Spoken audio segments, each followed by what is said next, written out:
विधानसभा क्षेत्र के गांव नावा में कांग्रेस पार्टी ने हरियाणा कांग्रेस के संकल्प के नाम से बीपीएल परिवारों को 100 गज के मुफ्त प्लॉट और 3 लाख से ज्यादा की लागत से 2 कमरे का मकान देने की पर्चियां बांटी हैं, जिसे लेकर हरियाणा बीजेपी ने इलेक्शन कमीशन को एक शिकायत पत्र लिखा है, जिस पर अब कांग्रेस की भी प्रतिक्रिया सामने आई है। ये रिपोर्ट देखिए। हरियाणा बीजेपी कोषाध्यक्ष वरिंदर गर्ग ने इलेक्शन कमीशन को एक पत्र लिखा है, जिसमें कांग्रेस पार्टी के बीपीएल परिवारों को 100 गज के प्लॉट और 3 लाख से ज्यादा रुपए की लागत से 2 कमरे का मकान बनाने को लेकर शिकायत की है। बीजेपी का कहना है कि प्रदेश में विधानसभा चुनाव होने को है, आचार संहिता लागू हो गए हैं।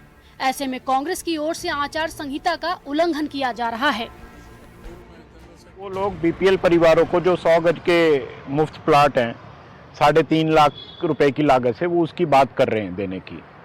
तो उन्होंने अपने मैनिफेस्टो में इस तरह की घोषणा की है, बट ये पर्चियां दे करके आम छोटे बीपीएल परिवारों को बरगलाना और उनको भ्रमित करना और इसलिए अपने कांग्रेस के हक में वोट करने की अपील करना सरासर गलत है और ये नियमों के खिलाफ है। इसीलिए मैंने ये कंप्लेंट दी है कि इसकी जांच करें और अगर ये सही है तो तुरंत उस पर इलेक्शन कमीशन कार्रवाई करे। बीजेपी की शिकायत पर कांग्रेस ने पलटवार किया है। पंचकुला के कांग्रेस लीगल सेल के चेयरमैन दीपांशु बंसल ने मामले में प्रतिक्रिया देते हुए कहा कि गरीब को 100 गज का प्लॉट देना बीजेपी को हजम नहीं हो रहा है।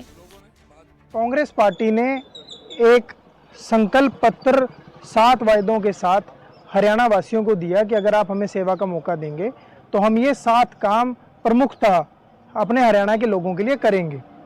जो आपने मुझे बात बताई कि भारतीय जनता पार्टी 100 गज के प्लाट को मुद्दा बना रही है, किसी गरीब साथी को 100 गज का प्लाट देना अगर भारतीय जनता पार्टी को हजम नहीं होता तो ये इस बात को साफ तौर पे दर्शाता है कि भारतीय जनता पार्टी चुनाव से पहले ही अपनी हार मान चुकी है। इस मामले में नावा गांव के ग्रामीणों का कहना है कि यह चुनावी मौसम में ही पर्चियां बांट रहे हैं, लेकिन हमें तो सचमुच में प्लॉट चाहिए। अब ये मामला तूल पकड़ता जा रहा है। ये जो पर्चियां मिली कब दे के गए आप? 6-7 दिन पहले।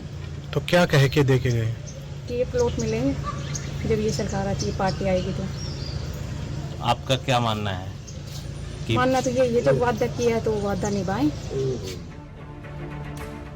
अब ये मामला तूल पकड़ता जा रहा है, क्योंकि इस मामले में अब बीजेपी और कांग्रेस नहीं बल्कि कई पार्टियों की ओर से भी प्रतिक्रिया सामने आई है। इसमें इनेलो और बसपा प्रत्याशी सुरेंद्र कौशिक ने गांव नावा में मीडिया से बातचीत करते हुए कहा कि हरियाणा कांग्रेस संकल्प के नाम से बीपीएल परिवारों को 100 गज के मुफ्त प्लॉट की जो झूठी पर्ची बांटकर लोगों को बरगला रही है, यह बहुत ही गलत है। हम इसकी चुनाव आयोग में शिकायत भी करेंगे। पार्टी सदा बरगलाने का काम करती है। उन्होंने जो ये संकल्प पत्र के नाम से एक ये पर्चियां बांटी गई हैं, ये निराधार गलत है। इसके हम चुनाव आयोग में शिकायत भी करेंगे। पर्ची बांट नहीं सकते हैं। हरियाणा विधानसभा चुनाव की तारीख जैसे जैसे नजदीक आ रही है, वैसे वैसे सभी पार्टियां चुनावी अलर्ट मोड पर नजर आ रही हैं। इसी कड़ी में सभी राजनीतिक पार्टियों के नेता चुनाव प्रचार में लगे हुए हैं और प्रदेश में सभी पार्टियां एक दूसरे पर वार पलटवार का मौका हाथ से नहीं जाने दे रही हैं।